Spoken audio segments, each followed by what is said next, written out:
Assalamualaikum warahmatullahi wabarakatuh. Di sini saya akan membacakan proposal penelitian dengan judul Strategi Pengembangan Usaha Tani Jagung di Desa Bila, Kecamatan Amali, Kabupaten Bone, oleh Muhammad Fadil Ilyas, Stambuk 083201900211. Adapun pendahuluan. 1.1 Latar belakang. Jagung siamais L merupakan kebutuhan yang cukup penting bagi kehidupan manusia dan merupakan tanaman pangan kedua setelah padi. Akhir-akhir ini, tanaman jagung semakin meningkat penggunaannya, sebab hampir seluruh bagian tanaman dapat dimanfaatkan untuk berbagai macam keperluan, seperti pembuatan pupuk kompos, kayu bakar, turus atau lanjarang, bahan kertas dan sayuran.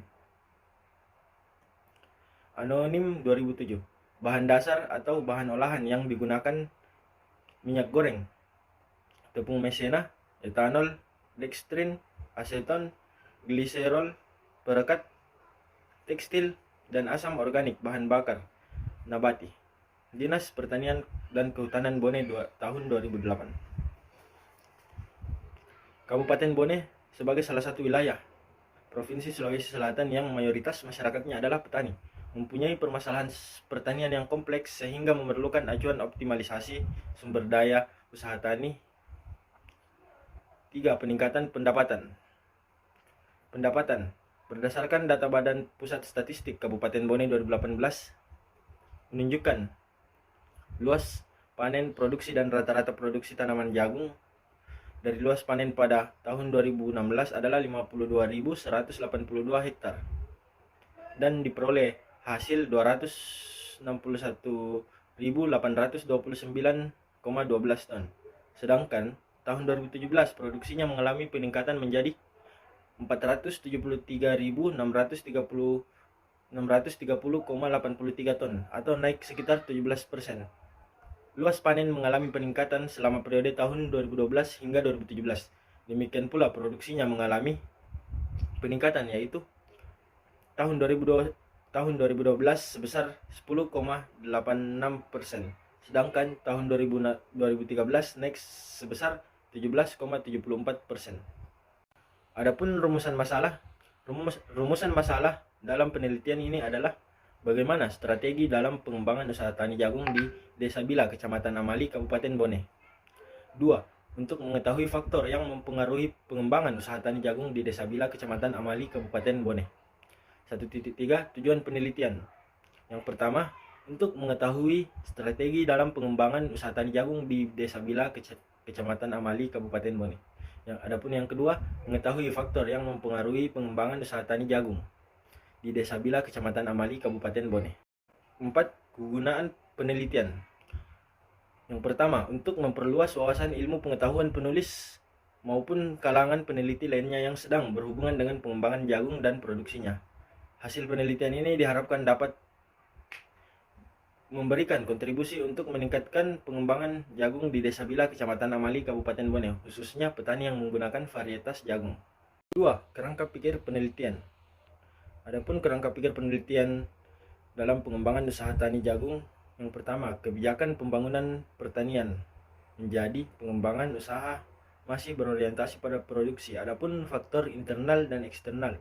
Faktor internal yang pertama, kekuatan dan kelemahan. Faktor eksternal yang pertama, peluang dan ancaman.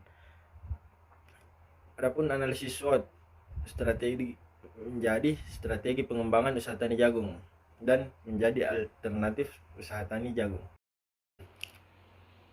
Yang ketiga, lokasi dan waktu penelitian. Penelitian ini dilaksanakan di Desa Bila, Kecamatan Amali, Kabupaten Bone.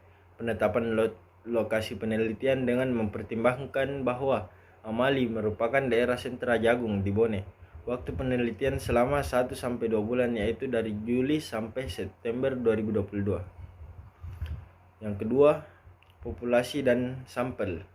Populasi dalam penelitian ini adalah petani jagung di Desa Bila, Kecamatan Amali, Kabupaten Bone yang beranggotakan 9 kelompok tani yang bergabung dalam satu gapoktan.